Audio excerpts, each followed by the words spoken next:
Labs rīts visiem kosmosa ziņu klausītājiem un rīta kafijas baudītājiem. Šodien, 29. jūlijā, saule lepni gozējas lauvas zīmē, bet mēnesis diplomātiski smaida svaros. Tas nozīmē, ka šodien ir īsta šarma un elegances diena. Mums būs daudz vieglāk nekā citās dienās sarunāties, iepatikties cilvēkiem un arī atrisināt senus strīdus. Un ja jau sen gribēja aicināt kādu uz randiņu vai mierīgi izrunāties, tad šī ir īstā diena.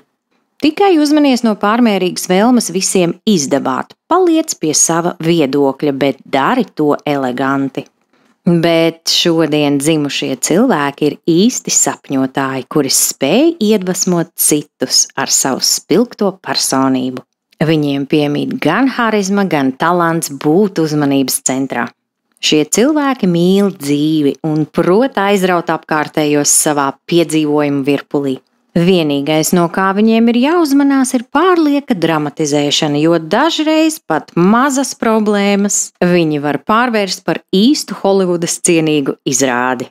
Bet vārda dienās mēs šodien sveicam foršos Edmundus, Eģus un Vidmantus, jo svētki ir jāsvin. Lai tava kosmosa kafija un visa diena garšo pēc zvaigznēm, bet virs galvas mūžīgs piena ceļš.